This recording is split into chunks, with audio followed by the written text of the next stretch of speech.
Right. Opened up. Great. Let me allow the population of some of our attendees, and then we will get started in just a moment here.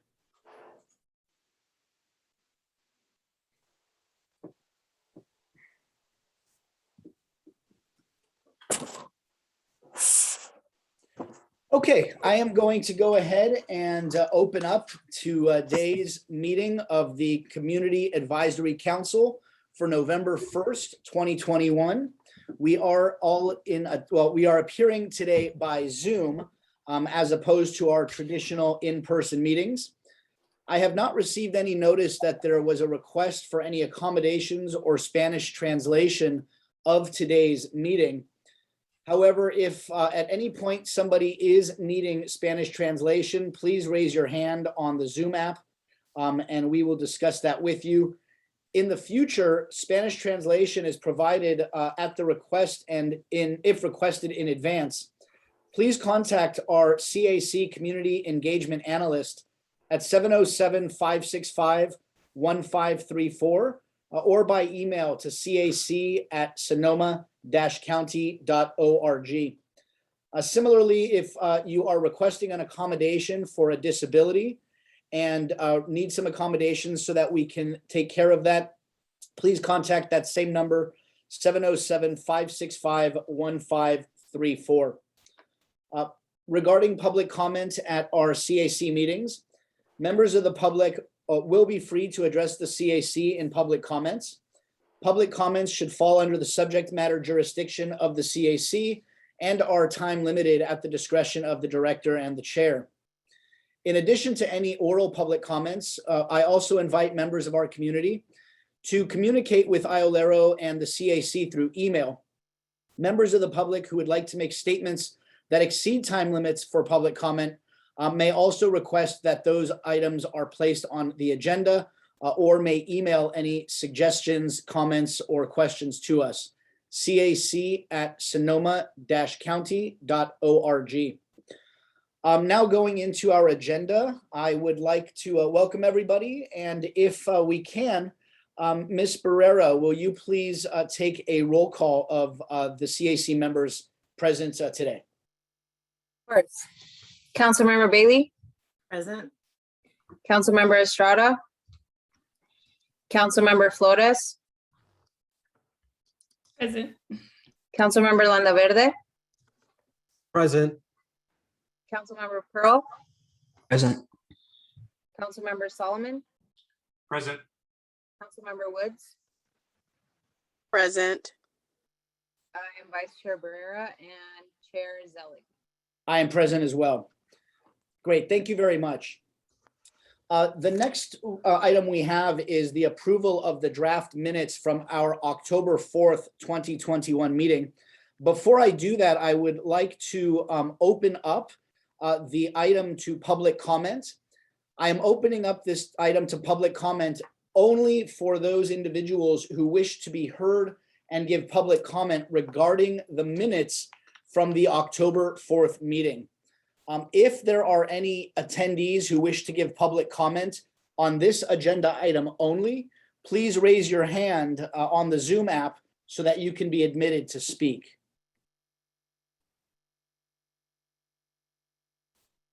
Okay, I do see one person raising their hand for the purpose of public comment on our approval of our minutes. It is a phone number ending 0694. Ms. Griffin, if you're able to let that person in. And for that individual, please state your name, any organization you may represent, and please give your public comment when you are permitted to do so. It will be limited to 3 minutes. Hi, it's Jim Duffy. Just Mr. real Duffy. quick, this is a public comment because this is under agenda review as well as approval of the minutes. Yes. And so just under agenda review, I'm asking why there's no director's report on the agenda tonight. That's it. Thank you. Thank you, sir. Okay, I will comment on that since we did receive some emails regarding the director's report. We did provide a director's report through our CAC at the last meeting. There has not since then been a new director's report. My understanding is that our director is currently working on the annual report for Iolero. And once that is ready, we will be presented with that. But there is no additional director's report in the meantime. Okay, moving on to item number, may we have a motion for those who are in attendance of our, to approve the minutes of the October 4th, 2021 meeting? I'll move to approve the minutes. Okay, I heard a voice. Was that Ms. Barrera? Okay, great. Approved. The motion has been made by Ms. Barrera. Is there a second to the approval of our minutes? A second. I see Mr. Pearl raising his hand to second. May we have a roll call, Ms. Griffin, regarding those present for voting?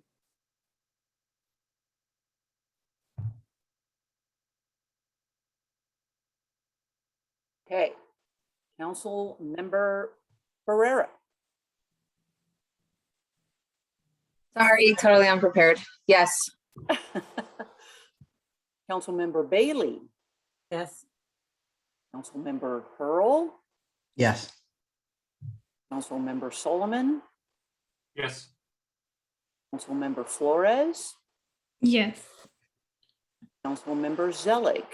Yes, approved. Thank you. Okay, thank you very much. You missed me. Oh, I heard a voice. Was that Jose Jose. Landaverde? Oh, Yes. Jose. I approve. Yeah, Okay, thank yeah, you. I was also missed as well. What? Yes, am I? but I Oh. approve. I guess I was busy responding to an email. Okay. All right, that so- was Ms. Woods approved as well. Yes, got it. Thank you. Thank you, Ms. Woods. Moving on to our next item, that is number 2, our Brown Act training. Because we have several new members of our CAC here present, and we have recent appointments, I felt it was important for us to have a Brown Act training so that as we break down into our ad hocs, as we meet with our CAC, and of course, as we do more community inreach and outreach and events, I wanted to make sure everybody was aware of the laws, rules, and restrictions of the Brown Act. So today we have Linda Schiltgen, and she is here from Sonoma County Council's office to present to us information about the Brown Act, which affects us as a public committee. Good evening, commissioners. It's a pleasure to be here. I am Linda Schiltgen with Sonoma County Council's office to talk about the Brown Act. Great. And I want to make sure you can see my slides. Did I successfully share the PowerPoint? Yes. Great. Then I will go ahead and get started. The intent of the Brown Act is transparency and to be able to obtain public input. There are several laws that are public laws that have this same theme, and Brown Act is one of them. So the Brown Act is that the government officials are elected by the people and they govern on behalf of the people. And the public needs to have access and be able to observe, monitor, and evaluate its government officials. And this often means that when people take time out of their busy day, regardless of the issues, we have so many different issues that we're dealing with in our nation and in our county. They're not generally taking time out of their day to come tell us how amazing we are. And I know that many people are working really, really hard to get the government's work done. But generally, people are coming when they are frustrated, upset, when something is not working. And so just to, in their perspective. And so to keep that in mind, I think helps. It can sometimes feel hard to be a hardworking commissioner these late evenings. And if people are coming and complaining, it can be frustrating.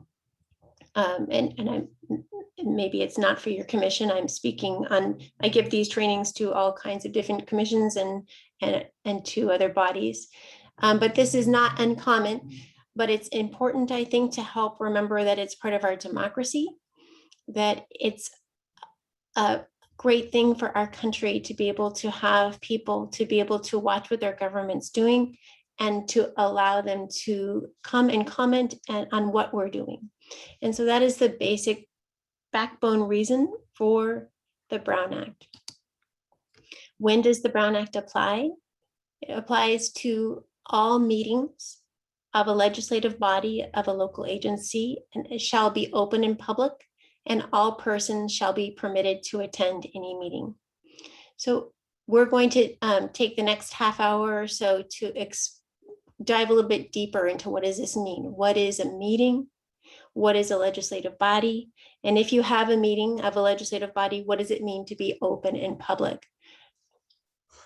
So we're going to start out with what is a legislative body? The Brown Act broadly defines a legislative body to include a commission, committee, board, or other body of a local agency.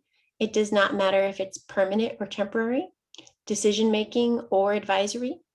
As long as that body, that commission or committee or board was created by an ordinance, resolution, or any formal action of another legislative body. So if our Board of Supervisors, for example, took action to form a commission, then it doesn't have to be ordinance or resolution. It can just be at a board meeting and you have the board directing that a commission be formed. Then this is triggering what is considered to be a legislative body. That would mean that that body needs to be complying with the Brown Act when it meets. So this is what we generally think of, I think, when we think of the Brown Act and a meeting that is a Brown Act body. But it can be something beyond this. So here's a pop quiz. The Board of Supervisors appoints 9 local community members to the Climate Change Committee. The group is not paid. They don't have authority to take action.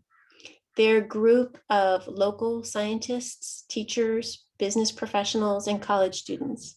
They research, they meet with county staff, and they make recommendations to the board.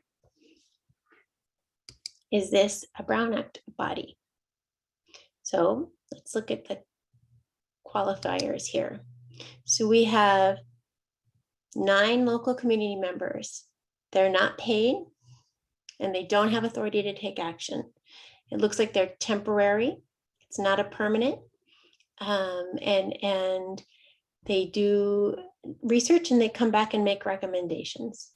So we look at the definition. It doesn't matter if it's permanent or temporary, or if they're decision-making or just advisory. What really matters is how they were created. If they were created by another legislative body, then they're subject to the Brown Act. So here you have this group. It was created by the Board of Supervisors. So then this group is subject to the Brown Act. This is a legislative body.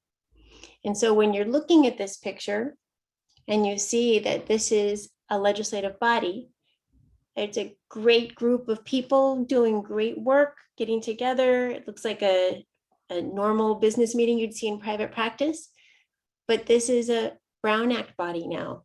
And so for them to all be together and meeting, scientists, teachers doing their great work, because they are a Brown Act body, they need to be doing this work in a public forum when they're all together like this, so that the public has an opportunity to listen when there's at least a majority of them that's holding a meeting, so the public has an opportunity to know what they're going to be talking about on agenda, and that the public can comment on this. So this is what a legislative body is, and this is why we have trainings, because it goes beyond sometimes what a common sense would be of common thinking of what is. It's not just a board or a city council sitting at a dais. It goes beyond that to a lot of these commissions that were formed by our Board of Supervisors. So we give these trainings to make sure that people understand how broadly these are defined and how important it is and the reason behind it. So that was what is a legislative body. Now we're going to discuss what is a meeting. If we have a body that is a Brown Act body, a legislative body, then what does it mean for them to be holding a meeting? A meeting means any congregation of majority of members of a legislative body at the same time and location to hear, discuss, deliberate, or take action on any item within their subject matter jurisdiction. That's a fancy schmancy word for saying something within the business of what their commission does. So they're meeting, at least a majority of them, at the same time and location to hear, discuss, or take action on any item within the scope of their business of their commission. So that's one definition of a meeting. That's like what you would imagine this group of folks are all sitting together at the same time, pre-COVID era, no masks, and they're all talking about something within their business of their body. But it goes beyond that. It's also a majority of members shall not use a series of communications of any kind, directly or through intermediaries, to discuss, deliberate, or take action. So this shows you that if you have a legislative body, what it is to be holding a meeting that needs to be open and public is not just when you're all physically in the same space having a majority group meeting, but it also is broadly defined so that it's a series of communications of any kind. And so that's why also we do training to make sure that we don't have our hardworking commissions inadvertently holding a meeting, something that would be standard in private practice, emails, texts, reaching out, coordinating, having them understand that that is a meeting for Brown Act body purposes. So is this a meeting? Let's say this is our climate change committee, which had a total of 9 people on it. So looking at the total of 9, if you need a majority of this is you have 3 people here together. So you would have to have 5 to have a majority, but you don't know who they're talking to. Who are they coordinating with on the phone? Or are these 3 folks who happen to be on the committee, but they're all on vacation together and they're all looking at their, puppy and kitten photos that has nothing to do with the business of their commission. So if they're speaking on something that's totally social and has nothing to do with their commission, then it's okay. They're not violating the Brown Act by doing this.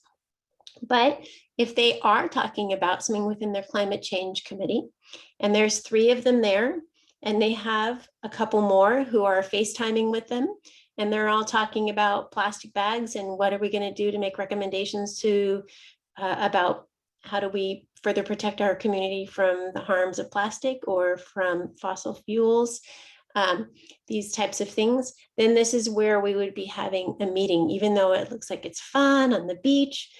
It's really, if it's a majority of the body meeting at the same time or through series of, they could be texting or emailing, series of communications that's forming a majority where they're all discussing things within their body of their, the business of their meeting, of the commission, the business of their commission. And if they are forming a series of communications with a majority of their commissioners, then that is when they would be forming a meeting. And is this a meeting? So here you have an email. It's addressed generally to project team.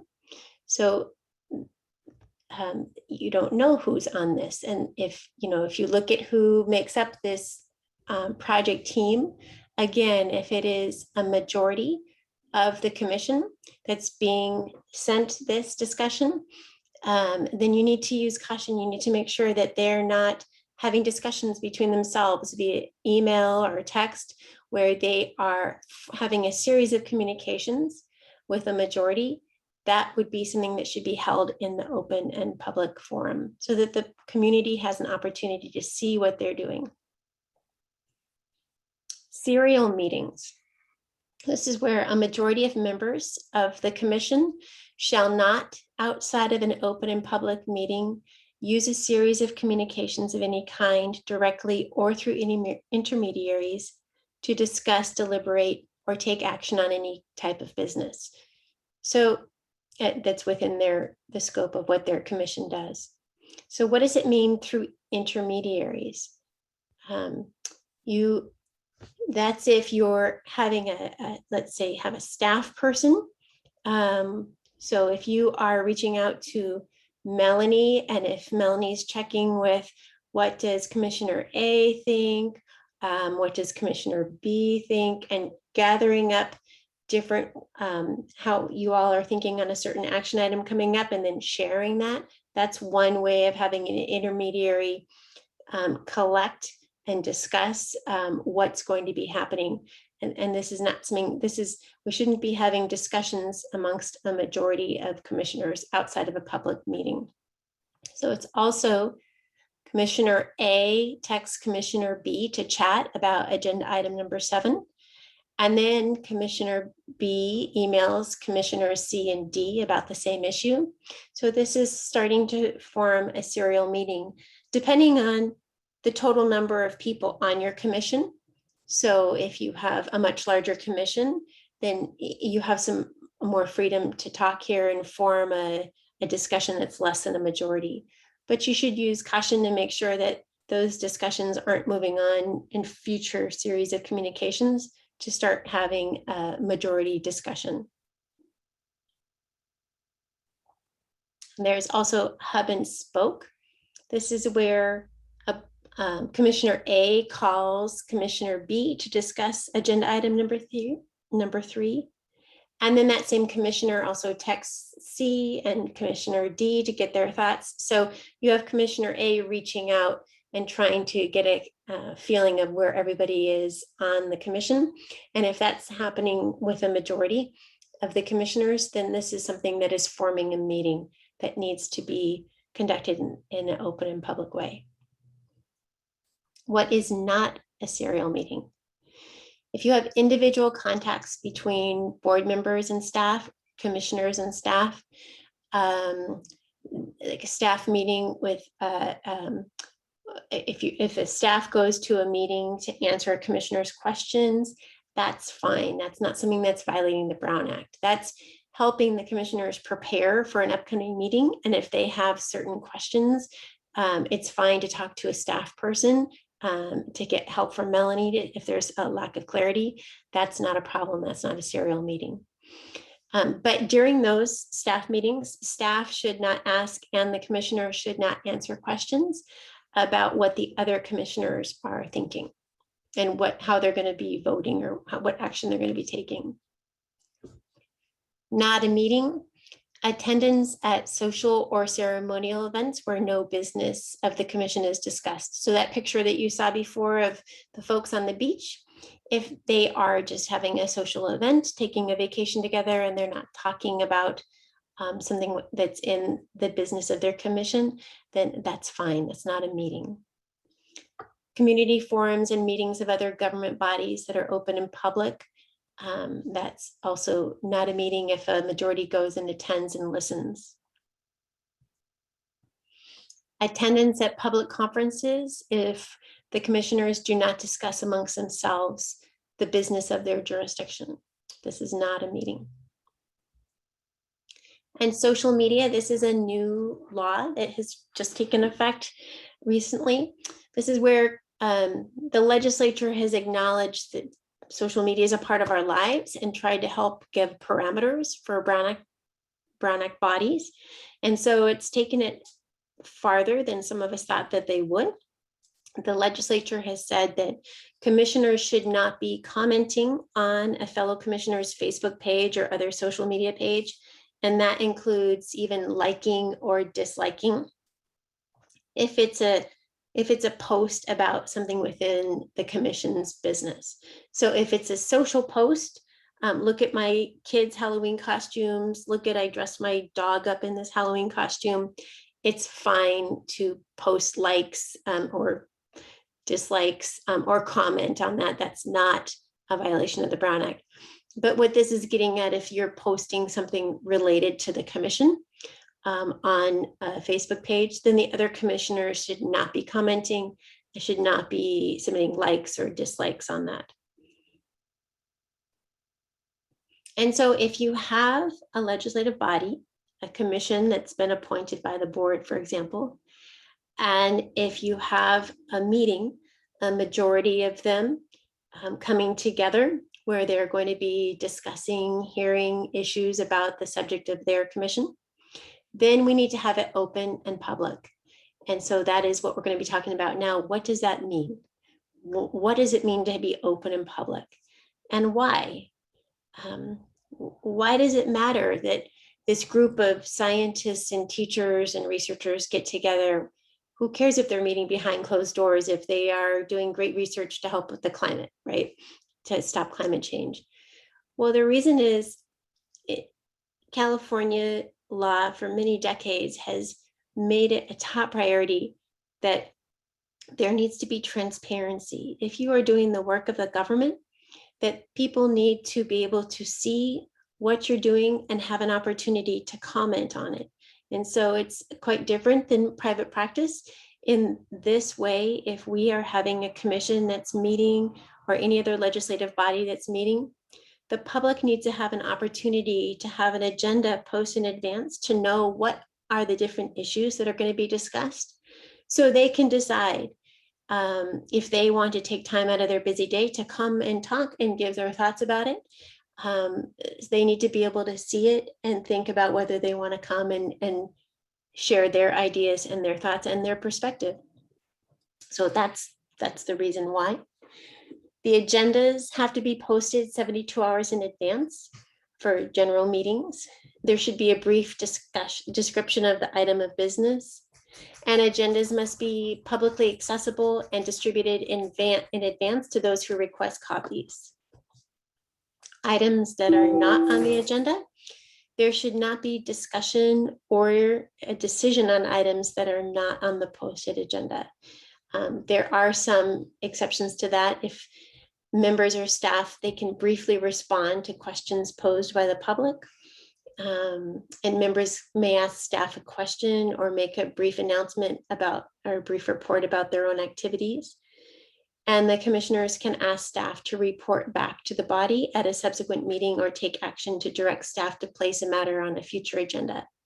So every agenda needs to have a public comment period for each item that's on the agenda, and then a general public comment period for items that are within the scope of the business of that commission.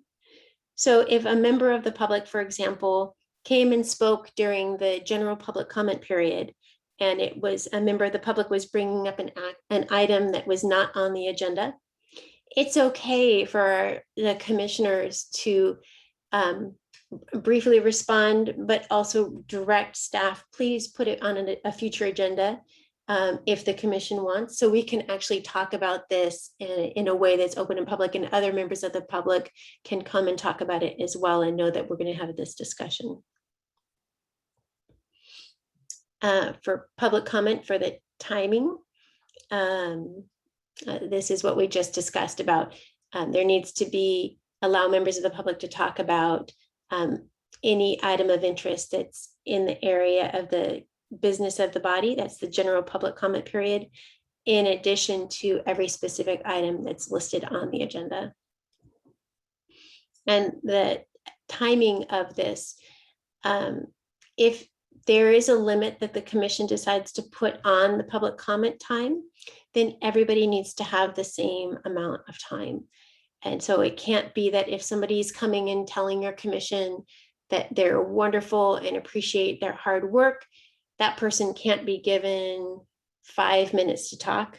Whereas a person who's coming to talk and say things that they're not pleased about, or things that they would like to see different, harder things to hear, they can't be treated differently, even though they might be saying things that are constructive criticism or things that they want to talk about how things should be done differently. People should be treated the same with the time, just regardless of whatever the subject matter is that they're talking about, though we should all be handling things civilly and disagreements civilly as well. There is a recent change in the law that requires a Brown Act body that if they limit public comment, that if the person who is commenting requires a translator, we need to make sure that non-English speakers receive the same opportunity. So they would be getting double the time to allow for the time for the translation services. And in violations of the Brown Act, civil violations, any individual or the district attorney may file a civil lawsuit for injunctive relief or to void action taken in violation of the Brown Act. And attorney's fees are available to the prevailing plaintiff. So that's why we put a priority in trying to train all of our commissions so that they understand how broadly it extends and the importance of it. Criminal penalties also are possible. This is each member of a legislative body who attends a meeting of that body where action is taken in violation of the Brown Act and where the member intends to deprive the public of information to which the member knows or has reason to know the public is entitled to, is guilty of a misdemeanor. But generally, Brown Act violations are not intentional deprivations of knowledge to the public. They're often misunderstandings about what is, like how broadly a meeting is defined, and not understanding, not having proper training that it can actually be a series of texts or emails that are starting to form a meeting. That's more likely where we've seen Brown Act violations and trying to be proactive so that we're preventing them in advance by training. All right, and that is all that I have, but I welcome any questions that you may have. All right, thank you very much. I'm going to open up. I see a few hands, one hand raised. Nathan Solomon, I'm going to open it up for questions from our CAC for our presenter, and we'll then open up for public comment after that. Mr. Solomon. Yeah, so thanks for the presentation. I'm curious to understand, so from what you described, does that basically mean that any group email amongst the majority of us is by default in violation of the Brown Act? Is there any way to bring in like an email thread between all of us into compliance with the Brown Act?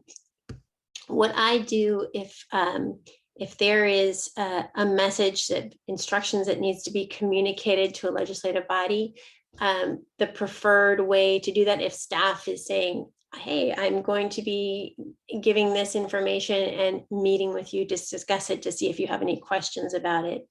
To do that on an individual basis, or to put you all in a BCC line so that it prevents you, if you do a BCC and if you hit a reply, then you don't have an inadvertent reply to everybody where suddenly you're having discussions about something that's outside the public forum. So those are ways that we, if staff is going to communicate something and say, hey, if you have any questions, you can come talk to me. It helps prevent a reply all situation where the commission is all responding to each other. So it's preferred to not have a block where the commission is all receiving communications and definitely should not be replying back and having communications with the commission. Right, and Carleen actually and everyone has made, I think, that pretty clear to us so far. I guess, like in theory, if you had a system where we were emailing each other and it was being posted to a public messaging board that was available to the entire public, would you then be in compliance or not really? And so we have ADA requirements of who has accessibility. So there are, with Zoom time, it's different. We've had specific statutory and governor executive orders to allow us to still have our government functioning even in times of shelter in place. And that's changing. Every 30 days, we're making analysis to see if the situation still merits allowing us all to meet through teleconference, or some are starting to go hybrid and allow people to meet in public, but making sure that we have the ability to allow people to comment, even if they don't have the same technology. Pre-Zoom especially was really important, and to have a physical space where people are accessible, they can come in and comment and not trying to exclude anybody. So things have changed with the COVID era, and we're still trying to make sure that as many people have access as possible by opening it up to telephone, not only, people who have access to broadband, but we need to, working with Melanie and with Carlene to make sure that if you are having a meeting, that it's done in one of the forms that is compliant with the Brown Act is important. Thank you very much. Are there any other CAC members who have questions for our presenter regarding Brown Act or do's and don'ts or any questions or comments you have? Okay, I don't see anybody else with questions. Linda, thank you very much. I know, as we get a new CAC in place, the Brown Act is extremely important for us to make sure we're in compliance. And I know in today's world with email communication being so important, it's good to know those rules, and especially those new social media rules that are important for 2021. I'm So happy thank to you. help. Yeah. And did you check to public comment? Were there any members of the public that had questions? I'm going to open that up right now for Okay, public okay. comment. I was just closing it for our CAC. Sure. But I actually have yes, a question or a request. yes. Linda, if you wouldn't mind, just kind of going over why, as a council, when we receive comments from the public during open time or anything, why we're not allowed to respond to them, because sometimes it sounds like there is some confusion as to how the CAC used to work. I don't know if it was during like the task force time when the community would be able to attend and they could give comments and then the comments were addressed. But now we're not allowed to do that because we're a Brown Act body, but there's still some frustration. So I think it would be helpful for everyone who's here to understand that. And maybe if you could tell us if there are any suggestions as to how we could address things that Sure. get said during public comment. Thank you. Sure. And so what I have seen is sometime with the Zoom chats, I've seen commissioners talking and the public can't see it. And so then they're commenting and it can be like, it's so great to see you. Lorena, thanks so much. I haven't seen you forever, and chit-chatting. And that seems innocuous, but we can't have the commission commenting where the public can't see. And what I hear you say, Lorena, if I'm understanding, and I'm sorry, I should say Commissioner Barrera, so apologize for my lack of formality.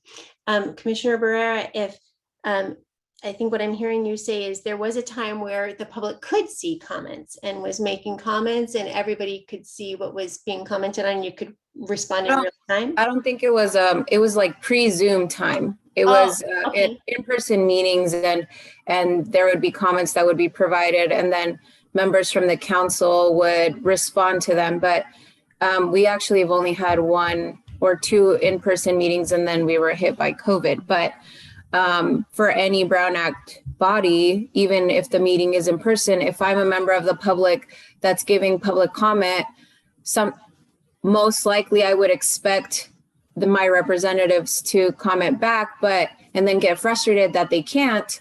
And I think that's like something that we should really remind everyone about as to why we cannot comment back. And So if Linda, if I can clarify where this is coming up is in the public comment after our agenda items, where it's public comment for anything that the public wishes to talk about. Okay. Our understanding is that we cannot really have the back and forth question and answer during that time, that we have to take whatever's told to us during that time. And if there are issues to address, agendize it for a future agenda item. And so I guess what I believe Commissioner Barrera is asking is regarding that public comment, why we're not allowed to respond kind of on the fly. And I want to, If you could just say that, because our community members get really frustrated that we can't, and that's the issue. okay, so I just want to confirm that was the issue. So thank you. And thank you for raising the question. I appreciate it.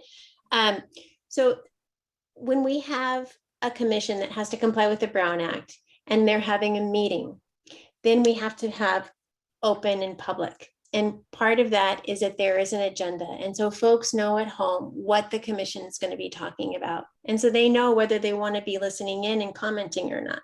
So if it's an item that's on the agenda and somebody's coming and talking about it and a member of the public comes and talks, the commission can talk back and forth. It's been itemized on the agenda and anybody can call in or show up in person and hear that.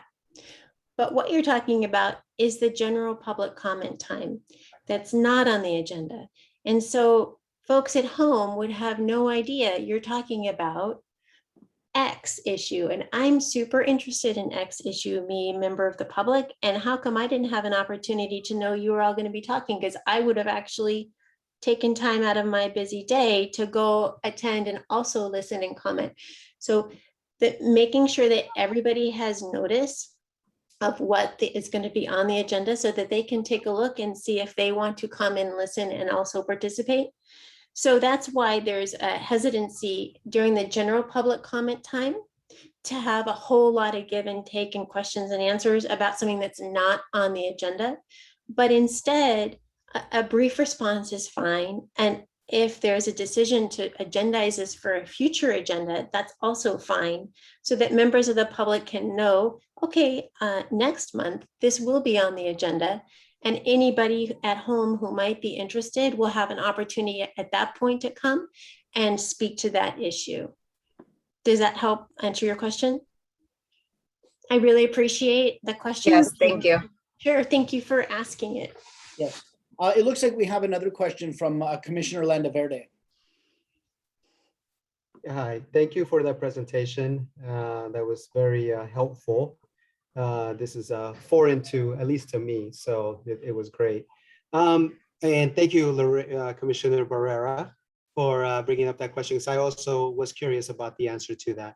My question is, during public comment, at what point is there a stated threshold, or is that something that the commissioners basically just figure out if there's abusive language from the public, or whether it is racist, homophobic, you call it whatever it is there a threshold where you can say, you know what, do you give an opportunity for them to either clear out their thoughts with better language, or are you able to just shut that person down? Well, there is a strong First Amendment right in our community to share thoughts and disagreeing thoughts. However, it's quite common to have rules of civility, and we can disagree civilly without going into racist comments or homophobic comments. Something that is disparaging or hurtful against others is something that we can be saying we have committed to having engaged in civil discussion here without personal attacks against each other or members of the public. And so I think that if there's an issue with a lack of civility, your commission might want to work on, and you may already have them, I'm not sure, about encouraging civil dialogue. That being said, it's actually quite common to have a lot of anger, a lot of upset, because, and I'm not speaking in direct only to your commission, in general right now, in local government, there is so much upset with inequality, with health issues, with economic issues, you name it, and with homelessness. There's so much pain in our community that it's not uncommon right now to have public meetings have a whole lot of anger and fear and upset. That being said, we are here to, as much as we can, still listen and try to be civil and find solutions and work through really challenging, painful situations as civilly as we can, is a goal that your commission might want to consider, having a rules of civility to try to promote that. Thank you very much. And just for our CAC members, and we do have a commitment to civil engagement listed in each agenda, where we do kind of lay out the expectations for people participating in our meetings. And the mutual respect that is expected of those participating in our meetings. Thank you. I am going to go ahead and open this up to public comment at this time. This is going to be for public comment and questions relating specifically to agenda item number 2 on the Brown Act and this training for the Brown Act. I do see we have a few people raising their hands. The first person I will call is Nancy Pemberton. Nancy, once you are admitted into the panelist area, please go ahead and begin speaking, and you will be given 3 minutes for public comments once you begin.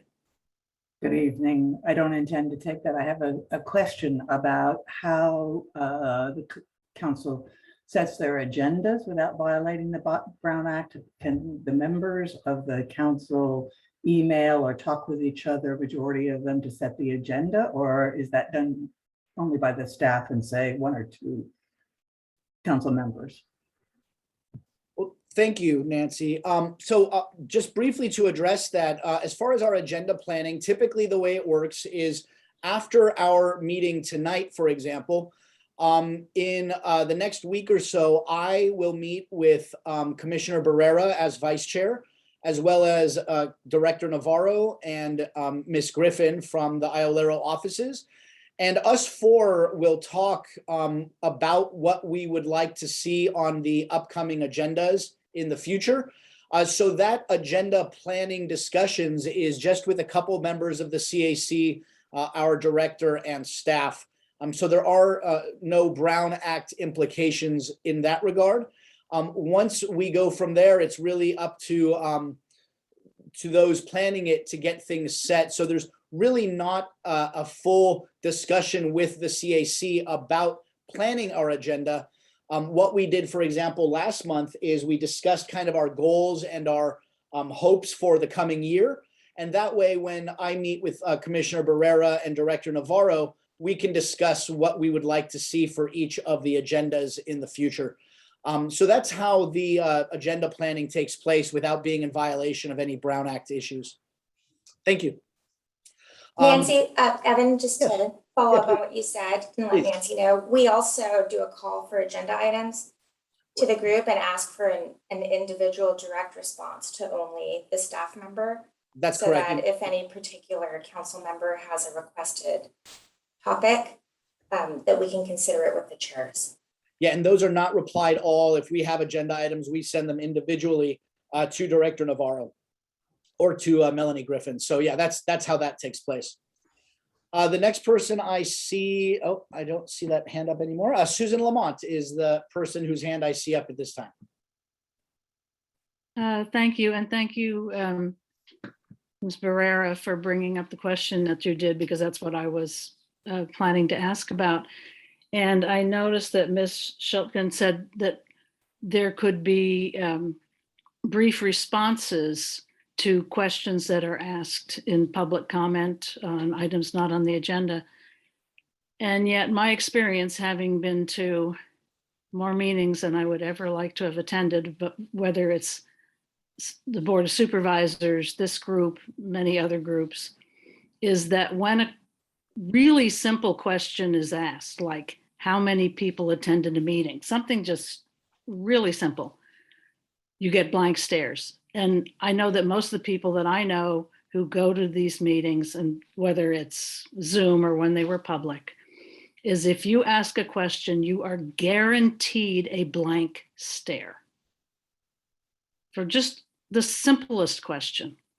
And yet the California Constitution says that all ordinances, whatever that exist with boards and commissions and councils in this state must be interpreted as leniently in favor of information to the public as is possible.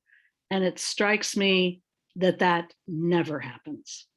So I would just like a little feedback about that, because sometimes these questions that get asked are just something to clarify. It's not a decision making, it's not a discussion. It's just really simple, and you don't get an answer ever. Thank you. Thank you, Susan. I think certainly for, I know that I have never been asked something as simple as how many people were at a specific meeting. If it's something like that, we're usually able to, and with this direction from County Council, if that answer is available to us, is something we can provide. The issue usually arises that the simple question is usually something that, while thought to be simple, once we begin looking into that issue, is not a simple question and actually becomes something that needs to be agendized and actually discussed in a more public noticed forum. But with this additional direction from County Council, I think, certainly if we are in public comments, pressed for questions that are readily available and easy for us to answer, knowing that we can will allow us to do so. It's only those questions that we don't know the immediate answers to that we may not be able to immediately address. And I would use caution just to make sure. I hear Ms. Lamont's concern, and when I say briefly respond, what I've seen that historically is if there's clarification, if there's, what I'm hearing you say is because sometimes it's not clear and sometimes it's usually clear to the speaker, I would think, but maybe to the listeners, what is the information that's being sought? What is the additional discussion that's being sought? If there's questions following up to get clarity, it's fine. It's just being cautious to not have a discussion that hasn't been on the agenda. That's where, even if there's no action item, if there is a discussion with the council that hasn't been agendized, that's where the caution is, just to make sure everybody in the community has an opportunity to know what's going to be coming on the agenda and can weigh into that. Yeah, and thank you very much. And really, that's where the issue comes up, is when the question is posed, and it is something that's going to be a little bit more than just a simple answer. So, in an abundance of caution, we'd prefer to have it agendized and address it properly. Okay, moving on to David Cox. I see your hand raised. If once you're admitted to the speaking area, if you could go ahead and give public comment, you'll have 3 minutes. Hello, can you see me? Yes, we can hear you. I don't see you, but we can hear you. Yeah, I have tried to get connected using 1, 2, 3 different devices, and I can't really connect the normal way. I'm very experienced with Zoom. And so I think that there may be other people trying to observe this meeting that haven't been able to fully do so. I do appreciate the Brown Act training. It was very good. Thank you so much. Maybe I can talk to somebody later about how to repair whatever's going wrong with Zoom. I think it's at your end. Thank you, David. We can hear you, although we can't see you, but we can hear you. So go ahead and feel free to ask any questions or give further comment if you have any. Okay, that's it. I'd just like to thanks for the Brown Act presentation. I appreciate it very much. You're very welcome, sir. Thank you for your comments. Are there any other individuals here from our attendees who wish to give public comments on our Brown Act discussions today? Okay, I see no additional hands. Bringing it back to our CAC panel, are there any other commissioners or other members of the CAC or interns who wish to speak on this issue or ask any additional questions? Okay, I see heads nodding no. Linda, thank you so much for coming to our meeting and being a panelist and giving us the Brown Act information. It is very helpful and important information, especially with the updates of the law. And I, on behalf of the CAC, thank you very much for your presentation this evening.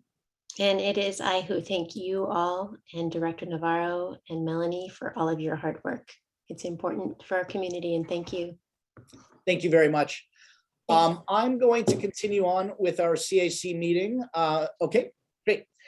The next item that we have on our agenda, we placed on its agenda item number 3, Community Advisory Council plans and goals. Now, I know that we discussed our plans and goals at the last meeting. We were very successful in having people sign up for some ad hoc committees.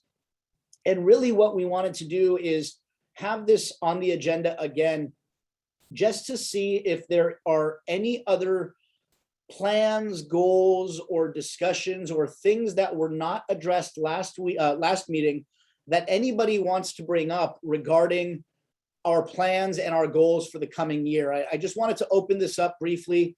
If there is any additional comments or questions from our CAC about the plans and the goals for the coming year, if anybody's thought about different ad hocs they'd like to be a part of or switch or really anything else regarding the coming year, I wanted to put this on the agenda again, just so we could have those brief discussions if anybody wanted to be heard on this issue again. Are there any members of our CAC who had something from last time that they wanted to bring up again, or since our last meeting have thought of new plans or some additional goals that you have? Okay, I see nobody answering in an affirmative response. And again, we are all on ad hoc committees now, and we all did discuss pretty thoroughly our goals for the year. So just wanted to make sure that we didn't have any additional items to add. Okay, with that, I do want to open this item up again to public comment because it is on our agenda. If there are any individuals who would like to be heard on the issues of our plans and goals for the coming year, anything that our public wants to be heard on and might want to see in the coming year, perhaps you were not able to speak at our last meeting, we want to give our public another opportunity as well to perhaps offer suggestions of meetings or anything else they'd like to see for the coming year. I do see phone number ending 0694. I believe that's Jim Duffy. Mr. Duffy, once you're accepted into the room, please go ahead and give your public comment.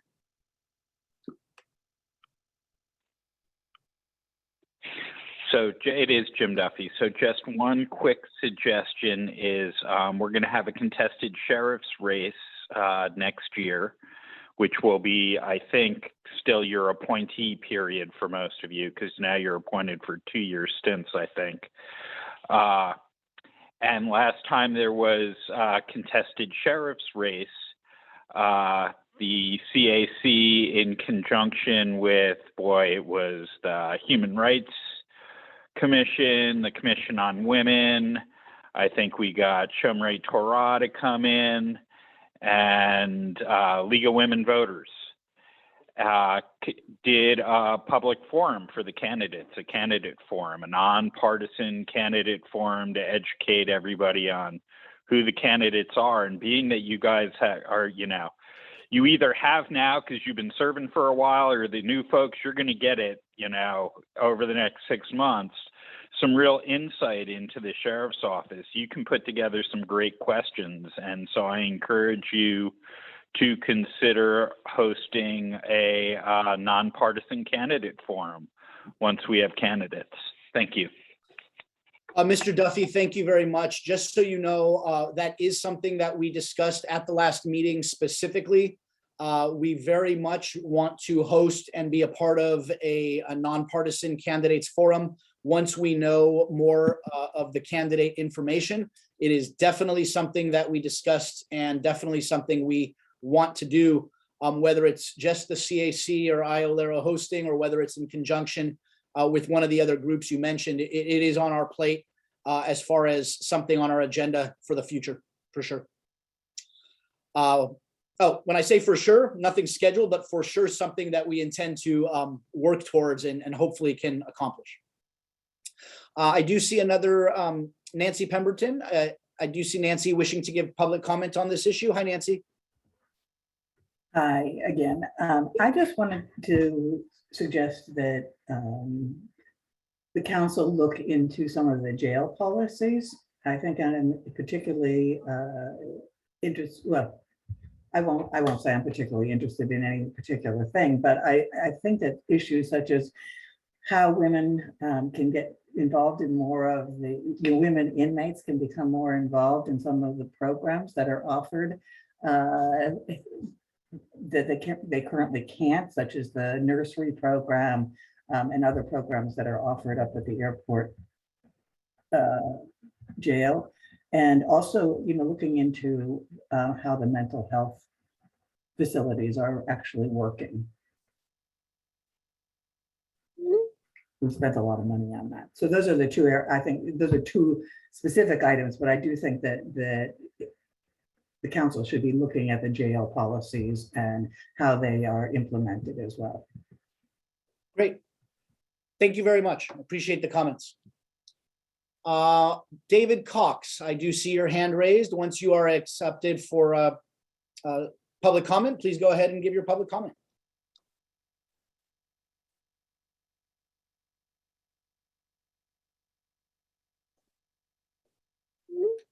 David, are you able to take yourself off mute? I do believe you are able to talk at this time.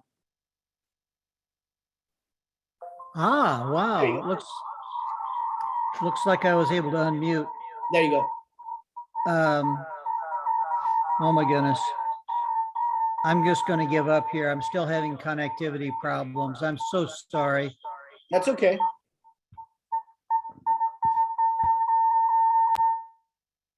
Okay, it seems that Mr. Cox is having some feedback issues on the phone. We'll see if that's resolved. Barbara Grissecci. You know, Evan, if I could just, before Barbara Yes. comes on in, if you want to give Mr. Cox the CAC email address and invite him to send us an email with any questions or comments he has, we'd be happy to. I can do that. Mr. Cox, our email address is cac@sonoma-county.org. And if you send an email to that address, Melanie will forward that to us so that we can address any questions or issues you may have.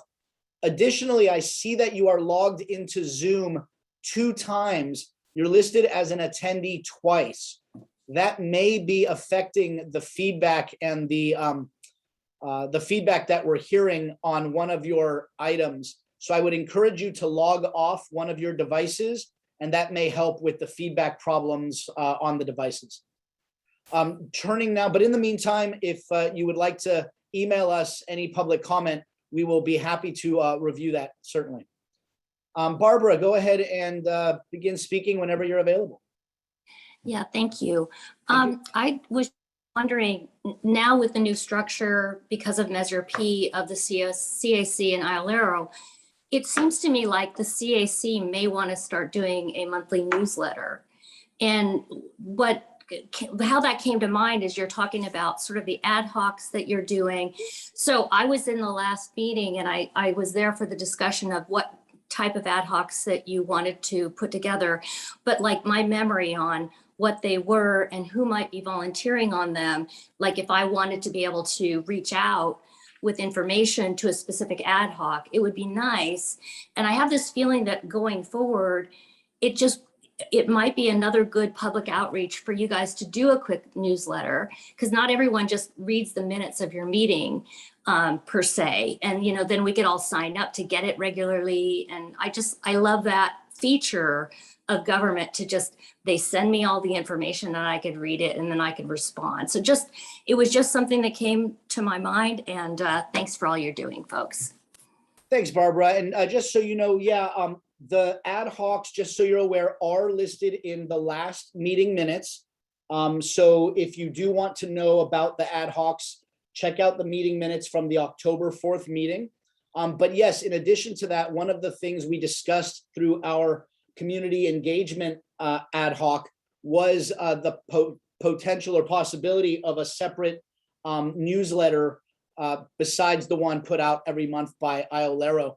So that is something that's being discussed and will be discussed by our community engagement ad hoc once they meet. But thank you very much for those comments. I appreciate it.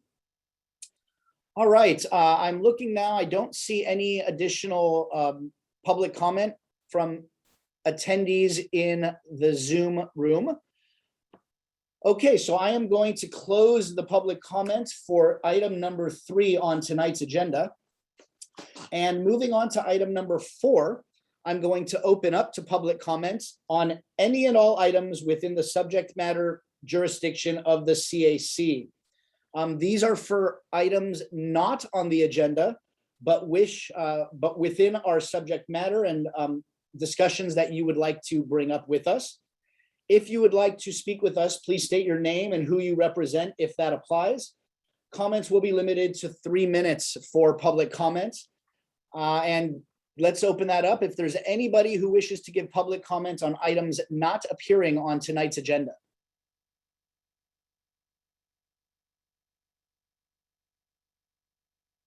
Okay, I do not see anybody raising their hands for public comments on items not on tonight's, oh, just kidding. Jim Duffy, I see you raising your hand with the phone number ending 0694. Please go ahead and speak once you're admitted.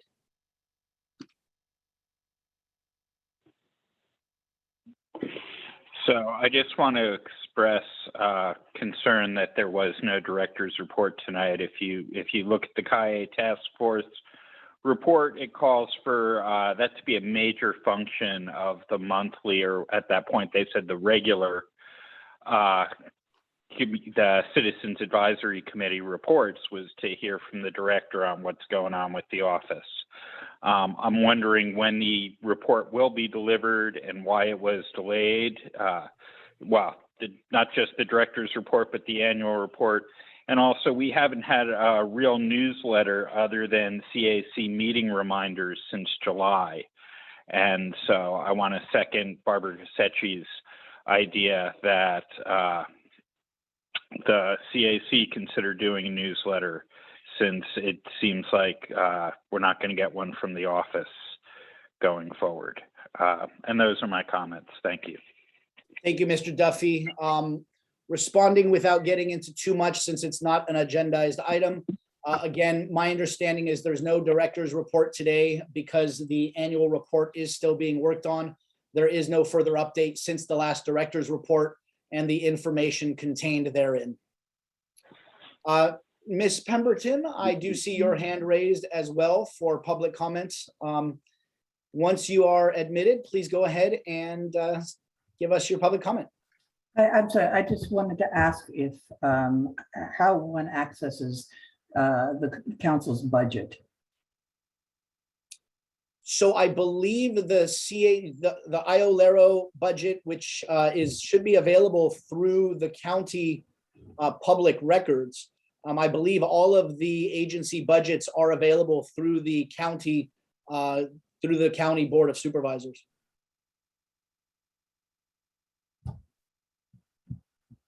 Do you don't have, the IOLERO doesn't have a budget and can't make it available to the council? I would have to defer, as the chair of the CAC, I would have to defer to Ms. Navarro, to Director Navarro, on whether the budget is readily available for dissemination. Nancy, when you say the budget, what is it that you're looking for? I mean, I can, the budget was just under 1.8 million is estimated for right, but I'm looking 2021, at 2022. What is it that you're trying to get? No, I'm trying to do a couple of things. One is just to understand how that $1.8 million is allocated and what portion of it is available for the council to carry out its work. Okay. Why don't you send me an email? That's something that the Board of Supervisors was reviewing. They actually, we deferred to them to make the decision about allocating money specifically to the CAC. And that's not something that I've received specific direction on yet. So if you want to send me an email about that, I can look into it more. Good. Thank you. As it stands, the office covers any, requests for services or training that the members request. Yeah, and Ms. Pemberton, just so you know, since the implementation of Measure P, the CAC specifically has not received any further direction on earmarked or allocated funds in any way. Thank you. All right, bringing it back, it looks like there are no additional hands raised for public comment. At this time, I will then come back to our CAC to see if there are any last minute issues or concerns of any of our members. I see no hands being raised or anybody wanting to bring anything up. Okay, then with that, I will adjourn our meeting of November 1st of 2021. And our next CAC monthly meeting will take place on Monday, December 6th at 6 p.m. in the evening. And at this point, I believe we are still operating with Zoom meetings rather than in person. We will continue to update you if that changes. All right, everybody, thank you very much. And I look forward to seeing you all and talking to you all soon. Bye, everybody. Bye, thanks.